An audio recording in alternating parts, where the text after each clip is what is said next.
bem, meus irmãos? Então, muito boa noite a toda a comunidade do Grupo Espírita Chico Xavier de Brumadinho, assim como todos os irmãos e irmãs que estão vinculados nesta conexão a esta palestra que nós vamos realizar, aqueles irmãos que são vinculados ao Espiritismo e também aqueles que ainda não estão vinculados à nossa doutrina ou que estão assistindo sendo seguidores de outras religiões, mas estão curiosos pelo assunto. Então, todos são bem-vindos a abordar a prática do culto do Evangelho no lar, mais que uma obrigação da instituição espírita, porque trata-se de um recurso espiritual de proporções inimagináveis em termos dos seus benefícios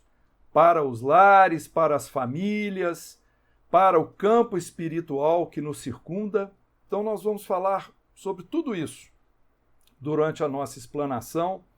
É sempre uma alegria quando a gente pode abordar essa prática espírita cristã e que também deve ser prática de outras religiões cristãs, por se tratar realmente de um tesouro disponível para todos nós, ao alcance de todos nós.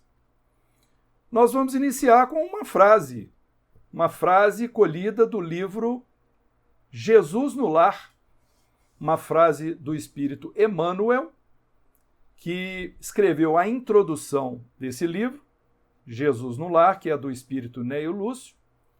Emmanuel diz assim: quando o Evangelho penetra o lar, o coração abre mais facilmente a porta ao Mestre Divino.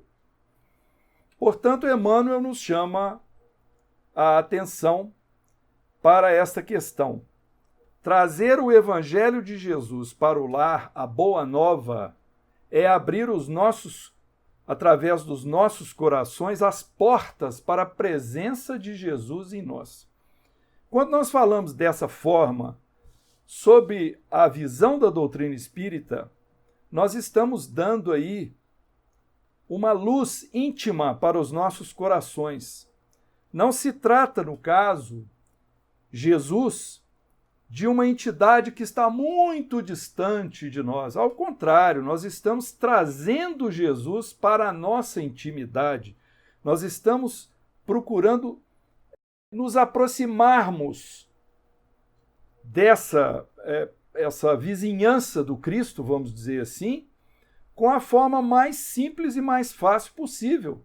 E Jesus, ele vai comparecer à nossa casa, mas não por uma presença pessoal, mas através dos seus mensageiros, dos seus benfeitores, através dos seus pensamentos, dos seus ensinamentos. O nosso lar vai se transformar com a nossa insistência, a nossa perseverança nessa prática do estudo do Evangelho de Nosso Senhor. Porque o que importa para nós é o aprendizado e não a memorização das palavras que compõem o Evangelho.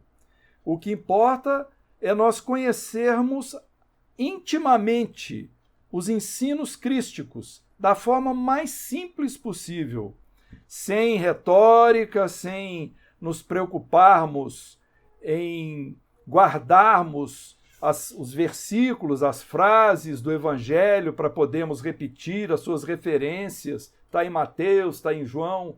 Isso é até bom quando a gente consegue fazer. Mas o que importa mesmo é a nossa intimidade, aproximação com o ensinamento, fazendo com que essa assimilação passe a fazer parte da nossa rotina diária, da nossa prática familiar, da nossa prática com os amigos, com os vizinhos, com a sociedade em geral. Voltando ao livro de Neio Lúcio, que se chama Jesus no Lar, é um livro muito interessante, aqueles que quiserem consultar. É um livro onde esse espírito mostra, em breves lições, ele apresenta para nós como que Jesus se reunia com os seus discípulos, com seus amigos, e ele praticava as reflexões em torno dos seus ensinamentos com as práticas do dia a dia. Trazia àquela população humilde, né, os seus discípulos, aqueles trabalhadores que ele escolheu para que fossem seus seguidores mais próximos, onde ele estava ali plantando as sementes dos ensinos divinos. Ele traz essas pessoas fazendo comparações, estabelecendo contato com episódios do dia a dia e trazendo à luz do ensino do Cristo, do ensino dele próprio, do ensino divino, qual seria a melhor prática, o que deveria ser feito em cada situação. Então é um livro muito interessante. E Emmanuel, o Espírito Emmanuel, ele faz a introdução desse livro. E nós colhemos 2 parágrafos que nós gostaríamos de ler, porque eles vão nos ajudar a refletir a respeito do tema que nós vamos abordar hoje. Então, Emmanuel diz assim: para a generalidade dos estudiosos, o Cristo permanece tão somente situado na história, modificando o curso dos acontecimentos políticos do mundo, para os estudiosos. Para a maioria dos teólogos, é simples objeto de estudo nas letras sagradas, imprimindo novo rumo às interpretações da fé. Para os filósofos, é o centro de polêmicas infindáveis, e para a multidão dos crentes inertes, é o benfeitor providencial nas crises inquietantes da vida comum.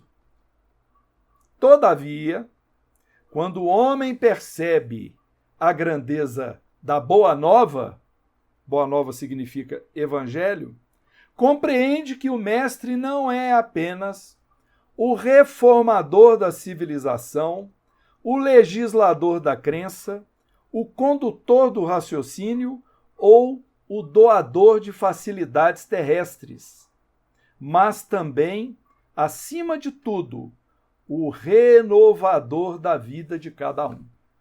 Então, essa definição que Emmanuel dá para o Cristo Jesus é maravilhosa. Ele apresenta a visão que teriam os estudiosos, os teólogos, os filósofos, os que se dizem crentes, mas são inertes, não se dispõem ao trabalho, não se dispõem às suas mudanças íntimas. E depois ele apresenta, para aqueles que percebem a grandeza do Evangelho, ele mostra que Jesus é o renovador da vida de cada um. Então é como se nós fôssemos um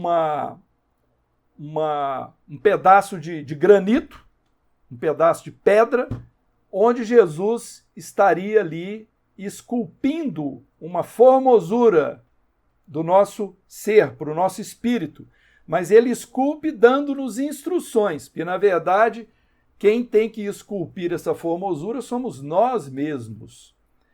Então há aí uma espécie de pacto, onde nós temos Jesus como sendo a referência, Jesus como sendo o nosso grande legislador, aquele que vai nos mostrar o caminho para alcançarmos o reino de Deus, ou seja, um estágio espiritual superior ao nosso, porque o reino de Deus não se trata de um lugar, de um local, é um status de pureza espiritual que nós precisamos alcançar e que vamos alcançar com o esforço de cada um, e mostrando exatamente que esse caminho ele será conquistado a partir do momento que nós nos comprometermos. Ou seja, nesse pacto precisa de haver a nossa ação e não deixarmos Jesus cuidando de tudo para nós e nos tornarmos, como disse aqui o Emmanuel, nas suas palavras introdutórias do livro, crentes inertes, aqueles que não fazem nada e ficam só pedindo ajuda para os céus. Interessante que nesta neste livro, no Jesus no Lar, Neio Lúcio, já no primeiro capítulo, ele nos traz lições muito interessantes, noções muito interessantes nesse primeiro capítulo, que nós vamos ler aqui novamente mais alguns pensamentos que se encontram nessa primeira página do livro, e vamos depois trabalhar aí alguns pensamentos, né, que Neio Lúcio veio trazer para nos orientar. Ele diz assim: o berço doméstico é a primeira escola e o primeiro templo da alma.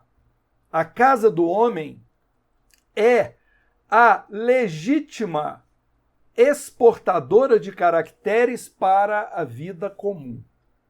Se o negociante seleciona a mercadoria, se o marceneiro não consegue fazer um barco sem afeiçoar a madeira aos seus propósitos, como esperar uma comunidade segura e tranquila sem que o lar se aperfeiçoe? Aí vem uma frase maravilhosa: a paz do mundo começa sob as telhas a que nos acolhemos. Se não aprendemos a viver em paz entre quatro paredes, como aguardar a harmonia das nações? Se não nos habituamos a amar o irmão mais próximo, associado à nossa luta de cada dia, como respeitar o eterno Pai que nos parece distante? São pensamentos assim cristalinos e que eles, digamos assim, ativam a nossa lógica, o nosso raciocínio, para que a gente consiga alinhar com simplicidade esses conceitos, esses preceitos. O berço doméstico, ou seja, a nossa casa, o nosso lar, onde a gente habita, onde a gente vive a nossa rotina diária, desde a infância é a nossa primeira escola, é a primeira escola do espírito, é o primeiro templo da alma. E que o lar, a casa do homem, é um exportador para a vida comum, exportador dos espíritos, dos caracteres para a vida comum. Então ele mostra como que um negociante seleciona as suas mercadorias para a venda, a pessoa que vai fazer um barco, o barqueiro, se ele for um construtor, ele vai polir a madeira, vai criar lá as peças para poder compor aquele barco com todo zelo. Então, se nós queremos ter uma comunidade tranquila, nós precisamos aperfeiçoar o nosso lar, porque aí são coisas espirituais. E mostra que a paz do mundo começa nos lares, dentro de cada moradia. É ali que vai a formação de cada espírito, preparando as pessoas para a paz mundial, para a vida comum.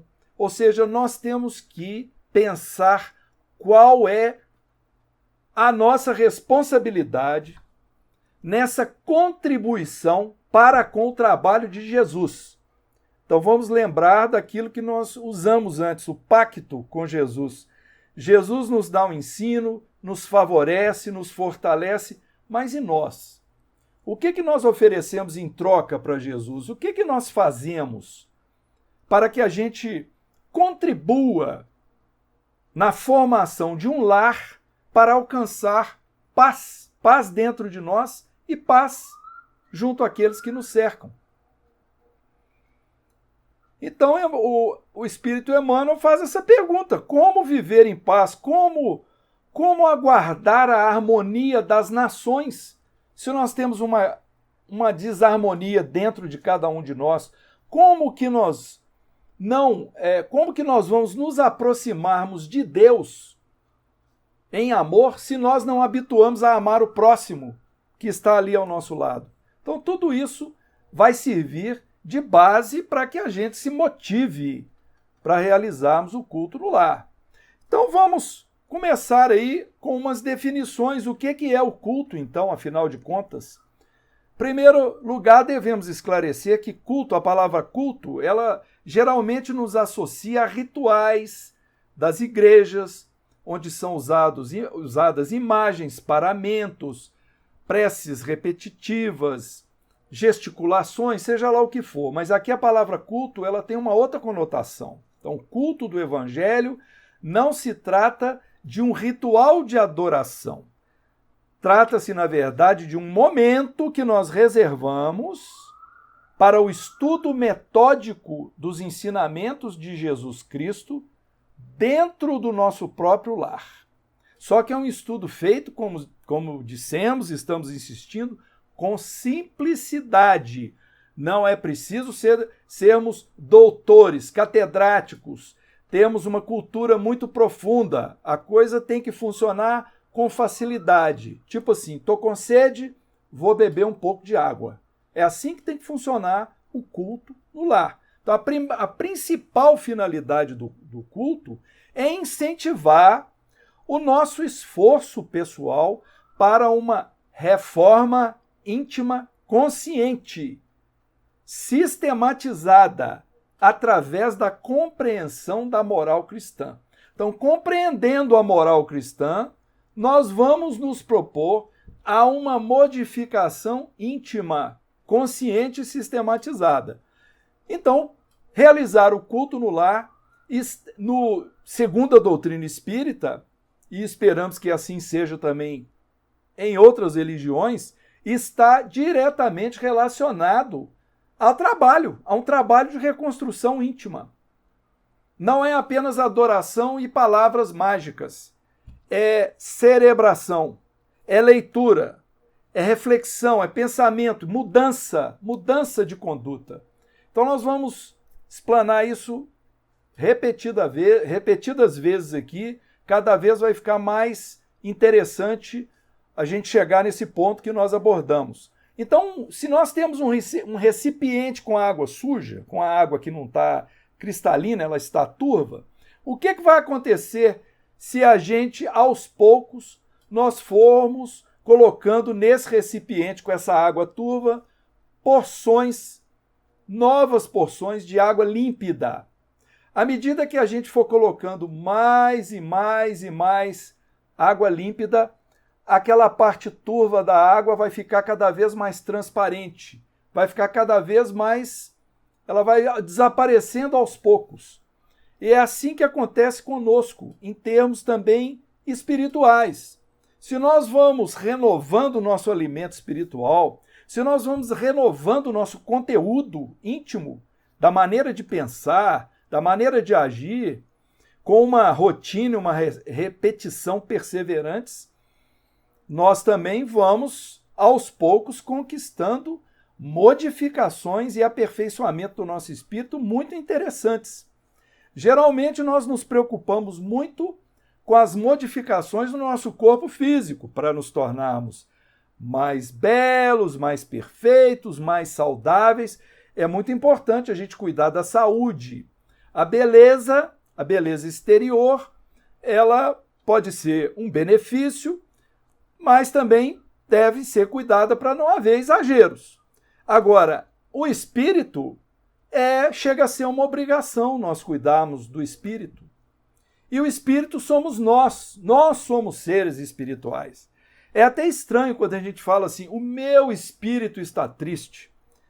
Na verdade, eu estou triste, porque eu não tenho posse do meu espírito, eu sou o espírito. A gente usa essa expressão, faz parte do linguajar, né? da nossa rotina do linguajar. Mas quando a gente diz assim, coisas desse nível, né? O meu espírito está precisando disso ou daquilo. Não, eu, ser espiritual, estou precisando repensar a minha vida. Então, eu, como espírito, estou sofrendo. A gente costuma dizer, o meu espírito está sofrendo. Nós podemos até terceirizar o nosso próprio espírito. O que importa é darmos a devida importância aos temas espirituais, ao espírito que somos nós, e valorizarmos as práticas que trazem para o nosso espírito um alimento puro, cristalino, que vai fazer com que a gente se motive a justamente buscarmos um aperfeiçoamento, um progresso espiritual, que é o que nos leva efetivamente a Deus. É o progresso espiritual. Não são práticas exteriores. Quais seriam, então, os benefícios quando a gente pratica o culto? Lógico, nós ainda vamos explicar como é que funciona o culto no lar, né? Mas vamos primeiro fazer esse preâmbulo, essa introdução, essa preparação para a gente chegar lá.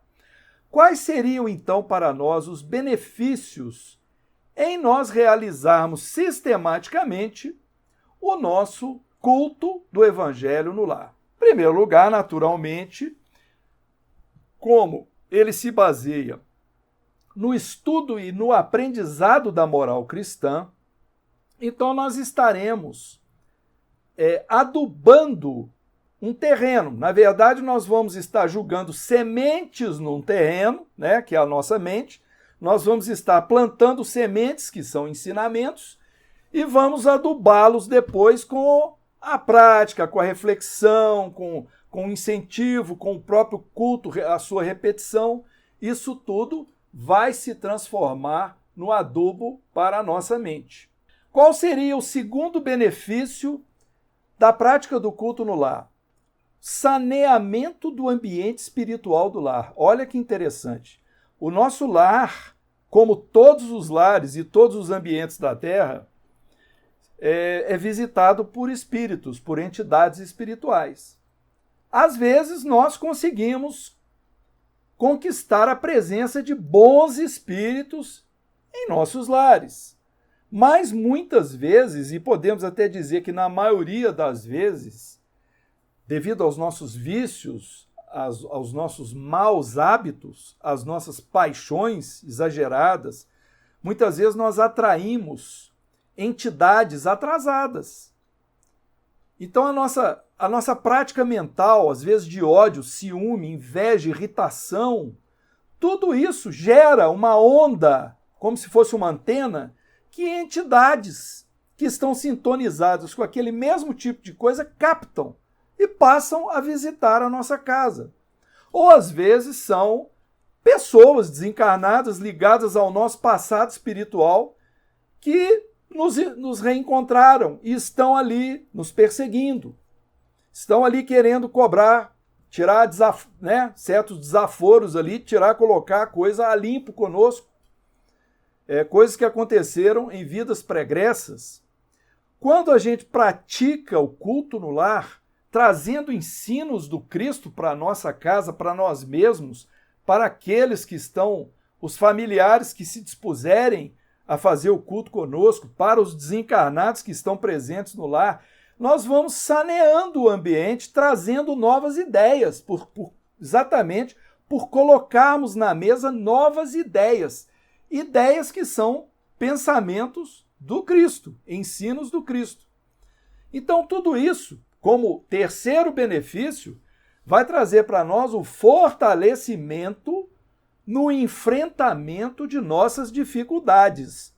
Então, muitas vezes, nós ficamos irritados ou enciumados, ou a gente se sente ofendido por qualquer coisa, por qualquer motivo. Às vezes as pessoas nem tiveram intenção de nos ofender e a gente se sente ofendido. O ensino do Cristo vem nos mostrar o quanto nós estamos errados nessas coisas. E aí a gente passa a superá-las. Nós aprendemos a lidar com perdão, com tolerância, com boa vontade. Então nós nos sentimos mais fortalecidos diante de dificuldades, às vezes até dificuldades materiais. Nós aprendemos a ter um pouco mais de paciência, um pouco mais de dedicação. Então tudo isso advém também dessa prática do culto no lar. A melhoria dos relacionamentos familiares seria um quarto benefício, não é? O nosso quinhão de ajuda em prol dos nossos familiares, com a nossa própria mudança íntima. E também, por consequência, mais um benefício seria o esclarecimento de espíritos desencarnados, como nós dissemos.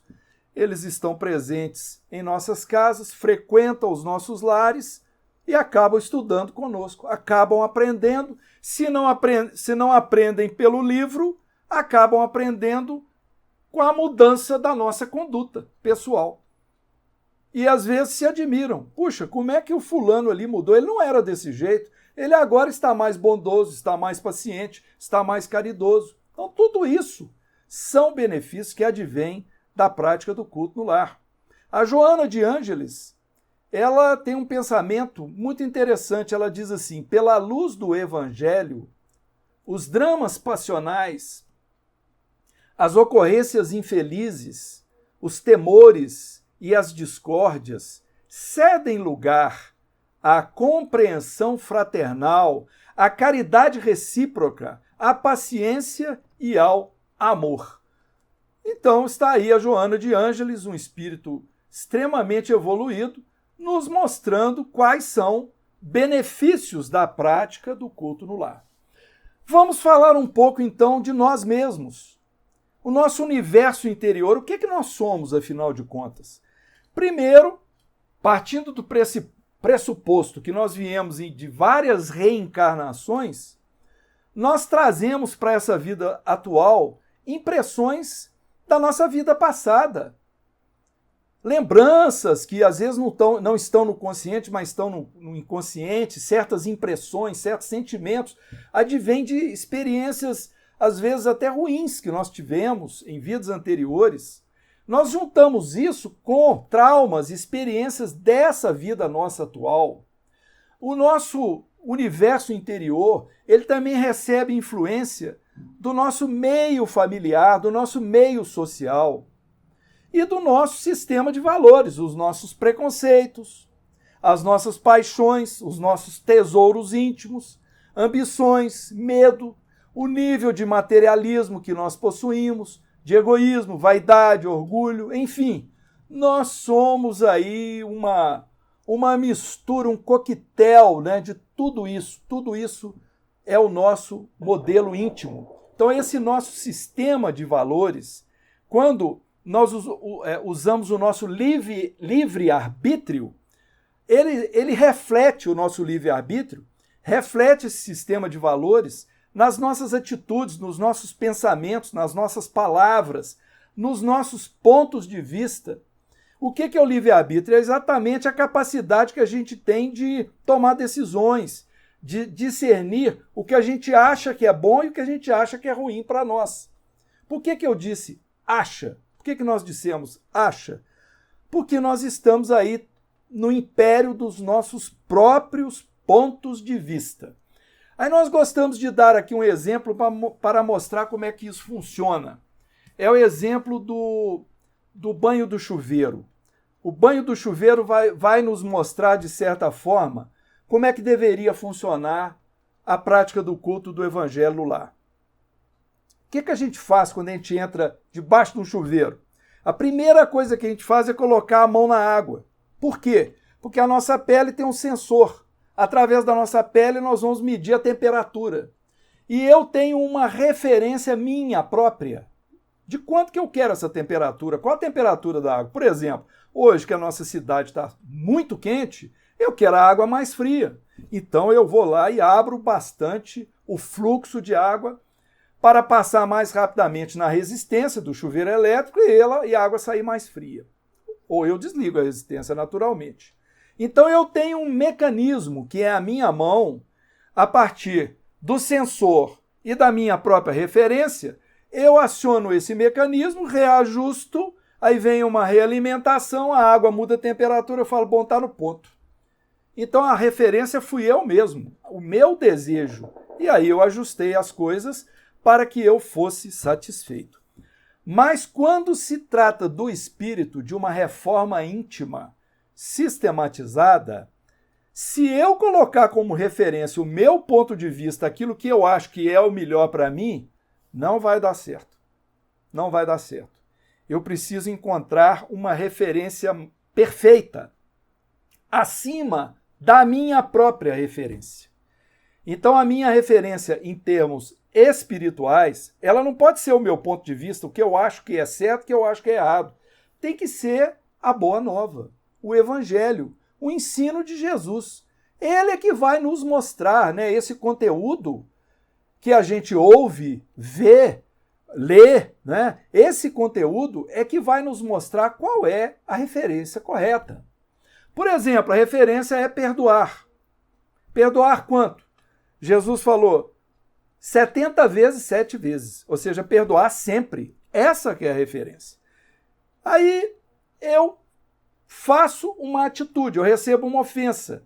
Eu perdoei ou não perdoei? O quanto que eu perdoei? Eu estabeleço uma comparação com aquela referência, igual eu estou fazendo lá no banho de chuveiro. Eu estabeleço uma comparação, aí eu observo a mim mesmo. Eu consegui agir de acordo com o que eu li no Evangelho, com aquela referência? Não. Está um desvio desse tamanho, eu não consegui perdoar nada, nada. Aí eu preciso me dispor ao sistema de realimentação que corresponderia a ir lá no chuveiro e mexer na torneira. Eu tenho que fazer assim, não, eu preciso modificar o meu íntimo.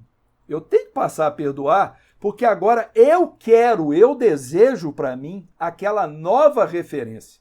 Aí vem a minha vontade. A minha vontade, nesse caso, é seguir uma nova referência. Se não houver essa vontade, a prática do culto no lar vai perder muito a sua força. Mas essa vontade ela pode ir aumentando naturalmente à medida que eu vou repetindo, insistindo com o culto no lar, porque eu vou me convencendo cada vez mais que essa referência do Evangelho é ótima para mim. Ela é uma referência de conduta, de comportamento, de pensamento. Ela não é uma referência de decorar as palavras, de realizar preces pré-formatadas, pré-formuladas. Então eu vou fazendo essa prática de ter a referência, avaliar como é que eu fiz o meu comportamento e ajustar o meu comportamento àquela prática que eu aprendi. Olha que interessante o que está escrito na pergunta 919 de O Livro dos Espíritos. Qual o meio prático mais eficaz que tem um homem de se melhorar nesta vida e de resistir à atração do mal? É justamente o que nós estamos falando, né? Interessante. Está essa pergunta lá no Livro dos Espíritos. Aí os espíritos superiores respondem o seguinte para o Kardec, porque o Kardec perguntou, os espíritos responderam. Um sábio da antiguidade vô-lo disse, conhece-te a ti mesmo. Olha que maravilha. Se eu tenho a referência de Jesus e eu conheço a mim mesmo e sei com sinceridade o que foi que eu fiz, eu posso tentar ajustar a essa nova referência.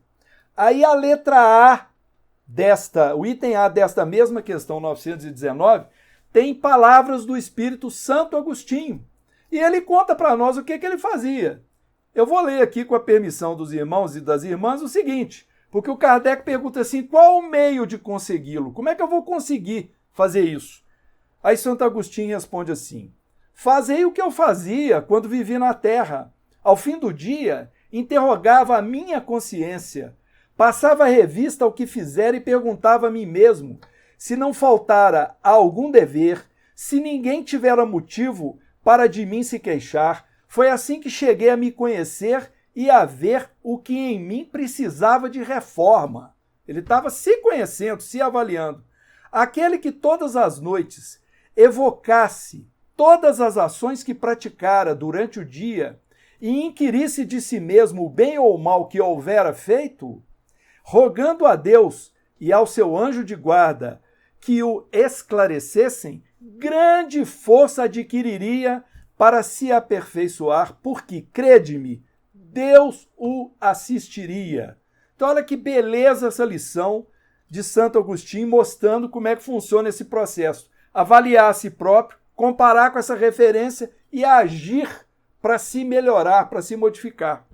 Então, fazendo essa prática, eu tenho um sistema de valores antigo que nós descrevemos lá atrás, né? Aquela mistura de coisas no nosso universo íntimo, e eu chego com um sistema de valores novo, que é a nova referência do Evangelho. E aí eu vou criar um novo universo interior, onde vai ter que existir amor a Deus, amor ao próximo, amor a si mesmo no aperfeiçoamento, e o serviço e burilamento. Aí tem que haver o esforço. Não basta ficar apenas na adoração. Então eu vou fazer o seguinte, o estudo, a reflexão, pensamento a respeito daquilo que eu estudei e a ação efetiva de mudança interior. Então vamos ver como é que seria o culto na prática. Vamos responder aqui algumas questões. Quem participa do culto? Parentes, vizinhos e amigos podem participar sem que haja qualquer vínculo de obrigatoriedade ou que o ambiente seja transformado em festa. É um momento de comunhão com os espíritos.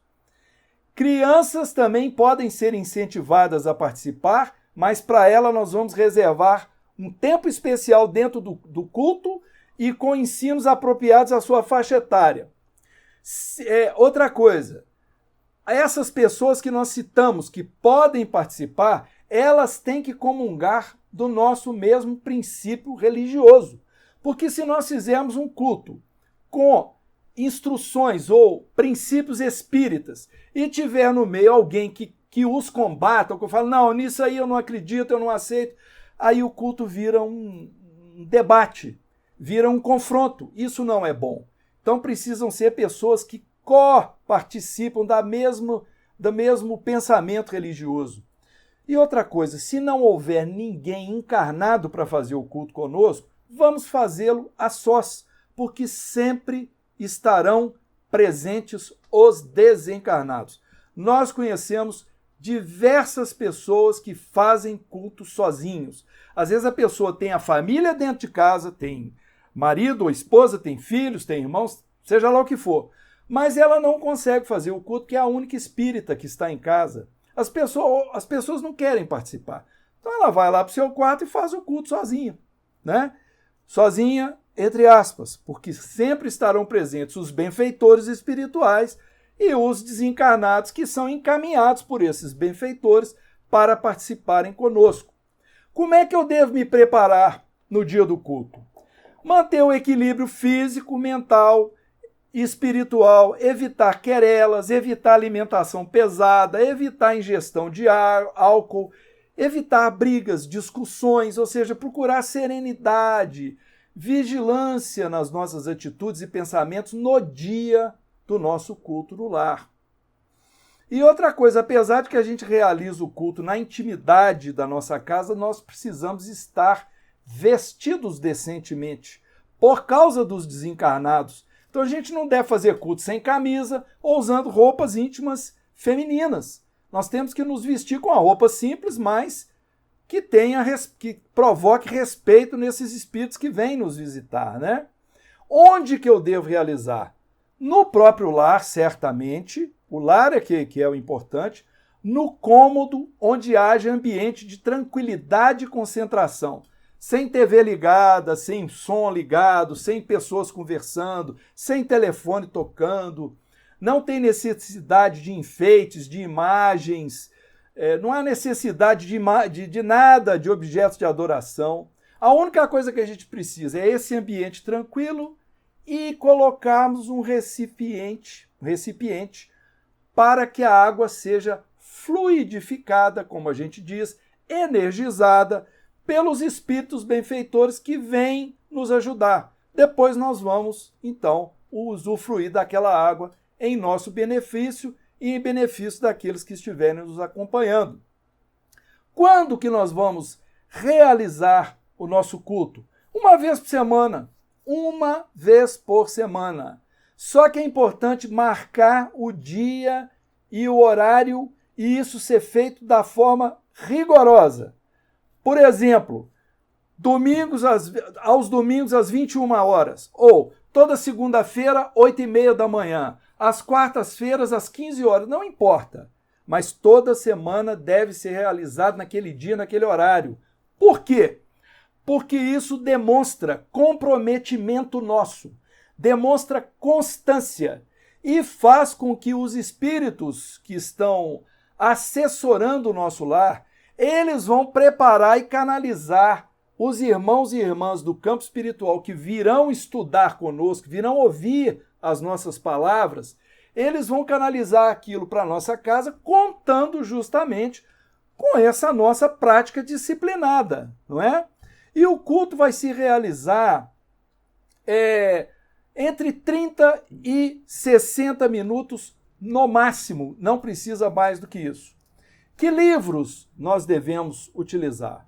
Os adultos podem utilizar o Evangelho segundo o Espiritismo, pode ser lido pequenos trechos em sequência, explicados, porque é sempre o seguinte, a gente lê um trecho de um livro, um comentário de um espírito, uma interpretação espiritual, uma mensagem, um pensamento, ou, no caso dos espíritas, podemos ler um trecho do Evangelho segundo o Espiritismo, e aí nós precisamos explicar.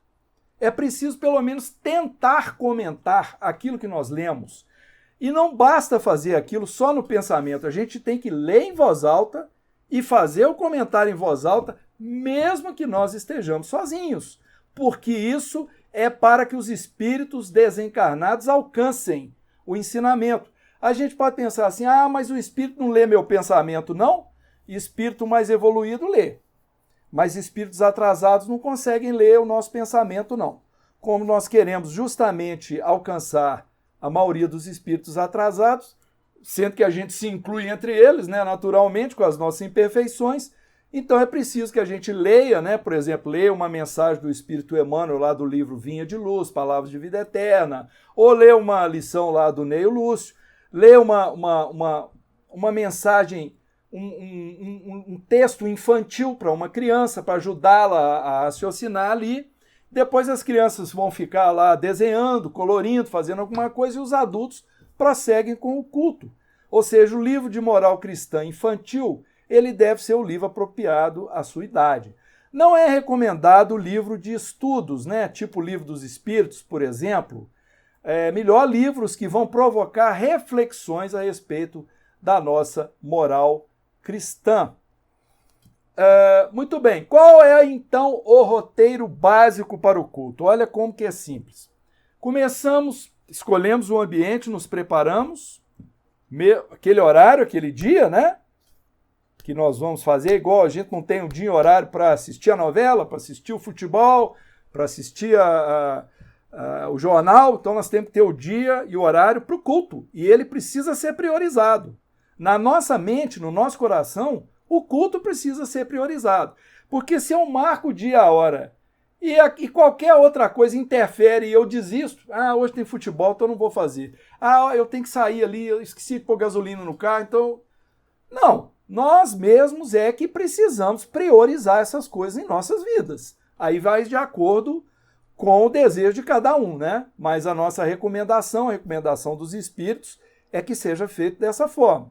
Então começamos sempre com uma prece inicial. Prece é como fez o nosso irmão Glauco aí no começo, é uma coisa do coração, não precisa ser palavras lidas de fórmulas já prontas.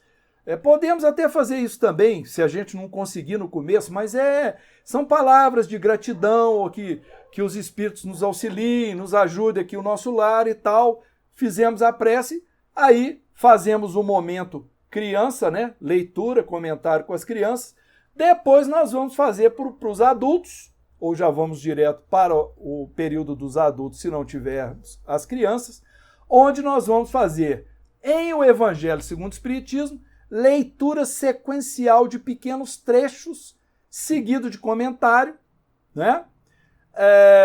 Tomar muito cuidado, né? E depois podemos fazer as leituras complementares, leituras de espíritos, como citamos Emmanuel, André Luiz, qualquer mensagem espiritual de cunho elevado, né? De cunho moral cristão elevado. Nós temos que ter respeito durante os comentários para a gente não sair fazendo acusação. Muito ruim quando a gente, por exemplo, lê um trecho que fala sobre tolerância, dando aqui uma hipótese, né? Aí um dos cônjuges vira para o outro e fala, tá vendo? Isso aqui é para você, porque você precisa ser mais tolerante. Não. É sempre para nós todos, sempre para nós outros. Toda lição é para nós. Todos estamos aprendendo. Não podemos, não devemos jamais fazer o culto apontando o dedo para quem quer que seja. Nem falar, tá vendo isso aqui? Fulano é assim, ó, nossa vizinha é assim. Não. Aí fica difícil para os espíritos nos ajudarem. É o momento de nós abrirmos o nosso coração para entrar a semente e vir o adubo por cima. Nós estamos avaliando a nós mesmos e não os outros. Isso é muito importante, né? Então é preciso respeito e isenção nada de acusações e que a gente faça isso com tranquilidade. Em seguida, o que nós fazemos? Encerramos depois de 30 minutos, 30 e 60 minutos, fazemos a prece de encerramento e aí nós distribuímos e tomamos a água fluidificada, mentalizando uma oração, mentalizando um benefício para os nossos espíritos. Algumas observações. Depois que o culto começa, é importante a gente evitar a interrupção. Por isso que a escolha do dia e do horário é importante. Se a gente marca um dia e uma hora que a gente está sujeito a uma interrupção sistematizada, porque se for uma coisa inesperada, paciência, né? Mas um horário que vai chegar um vizinho, alguém vai telefonar, você vai ser solicitado alguma ação que você tenha que interromper. Evite esse dia e esse horário. Outra coisa durante o culto, evitar sono. É muito comum a gente sentir sono na hora que o culto começa. É impressionante. É uma forma, às vezes, que os espíritos que não querem que a gente progrida, eles influenciam a gente para a gente morrer de sono e não prestar atenção nas coisas. Então nós já alertamos. Procure ficar alerta, desperto, se precisar até se belisque, para que você preste atenção naquilo que, afinal de contas, é 30 minutos e uma semana inteira de minutos. Nós estamos ali reservando. Então é preciso absorver aquele momento, senão vai ficar, né, igual diz aquele ditado popular, você perde lá um tempão tirando o leite da vaca, a hora que o balde está cheio, você derruba o leite, perde o conteúdo. É preciso, então, tomar cuidado com isso e tomarmos cuidado para, na hora dos comentários, nós não entrarmos em dispersões e fugirmos dos assuntos. É importante a gente ficar no tema que foi dito, porque muitas vezes você lê um determinado trecho, você lê uma mensagem, um pensamento do Espírito, em vez de você comentar e explicar o que quis dizer aquilo, você começa a contar um caso da sua vida, que às vezes não tem nada a ver com aquilo que aconteceu. Aí você fugiu do objetivo, que é aprendizado. Então, evitar tudo isso, né? E caso a gente esteja viajando no dia do culto, é importante que a gente tente, mesmo que a gente esteja em outra cidade, que a gente tente, dentro do possível, manter a prática do culto, né? Se eu estiver numa praia, se eu estiver lá muito à vontade, a gente evite, né, no dia o consumo alcoólico, coisas do tipo, e que a gente realize o nosso culto normalmente. Muito bem, meus irmãos, tem muito mais coisa que a gente poderia falar sobre isso. Isso aqui foram apenas noções. O nosso horário já se encerrou, faltam aí 5 minutos. Nós queremos agradecer de coração a atenção de todos, esperamos que o material tenha sido útil e pedimos apenas ainda um minutinho para dizer o seguinte: é muito providencial nesse momento que nós estamos recolhidos aos nossos lares, a maioria de nós, né, num tempo acima do normal. Nesse momento de pandemia, nós estamos passando mais tempo nesse convívio com parentes, com vizinhos. Então, olha só como que vai ser bom para todos nós essa prática do culto do Evangelho no lar.